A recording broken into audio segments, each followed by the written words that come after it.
Hey everyone, by now you already know what logarithms are, right? And you have probably solved quite a few logarithmic equations too. But today we are going to take the most important step, understanding why logarithms keep showing up everywhere in calculus. Once you really see this connection, calculus will start making a lot more sense. It won't feel like a bunch of random formulas anymore. Everything will start to connect beautifully. Alright, let's zoom out and look at the big picture. In calculus, we mostly deal with two powerful ideas, change and accumulation, rates of change and total change. Now, here is something super important.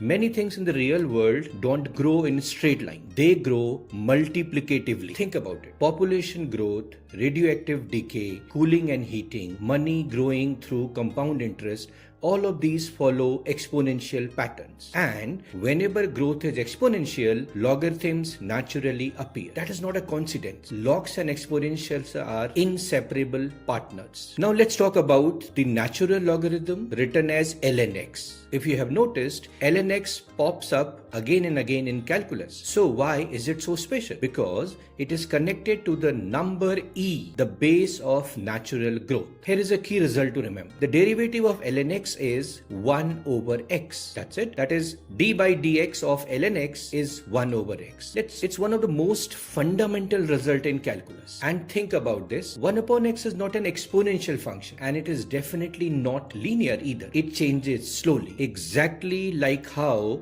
logarithmic growth behaves. Slow, steady, deliberate. Let's apply that. If y is ln x, then the derivative is simple, 1 by x. Now what if we take y equal to log to the base 10 of x? Remember, calculus prefers natural logs. So we convert log to the base 10 of x equals ln x over ln 10. This is the base change rule we did in video 2. So if we differentiate that, you get 1 upon x ln 10. So whenever you see log base 10 in calculus, change of base is your best friend. You will use this trick a lot in DP or higher school math and even later in university math. Now let's look at something even cooler, logarithmic differentiation. This one is a true power move when functions start getting complicated. Take this function, y equals x raised to the power x. Here, the variable is in both the base and the power. So the usual differentiation rules don't work well here. So what do? We bring in the logarithm. So take the natural log on both the sides and you will notice ln y equal to x times ln x. You are using the logarithmic rules. Now differentiate both sides. On the left, it is 1 by y into dy by dx. While on the right, it is, since you are using the product rule now here,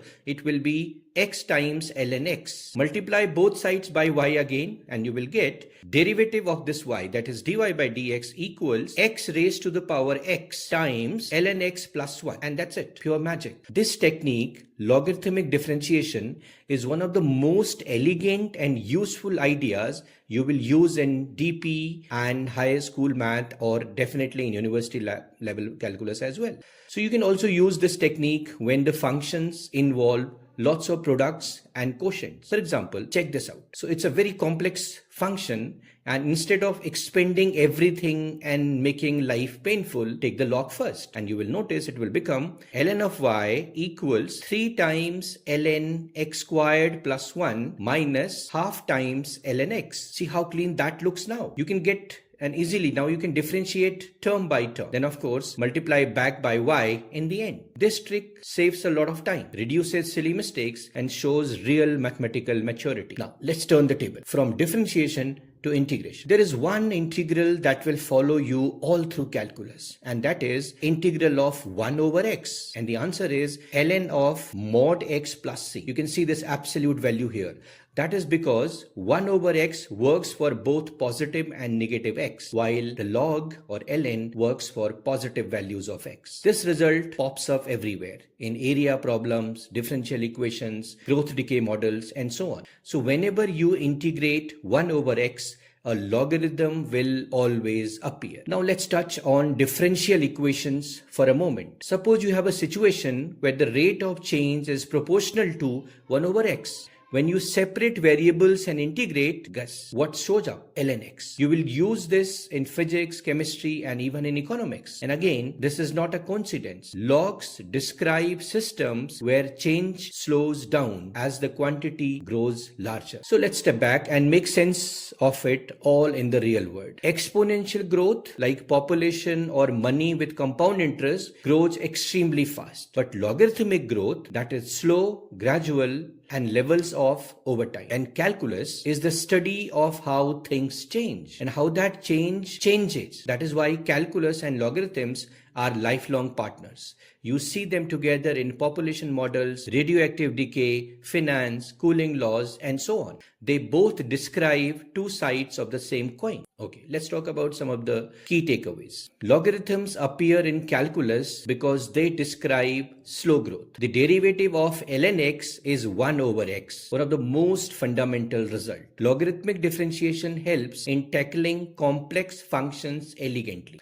The integral of 1 upon x always leads to a logarithm. And most importantly, logarithms and calculus together model how real-world systems grow and change. So in the first video, we explored why logarithms exist. In the second, we learned how to solve logarithmic equations. And now you have seen how logarithms become absolutely essential in calculus. This really completes the story, from concept to problem solving to higher mathematics. Once this connection clicks for you, logs stop being just another topic.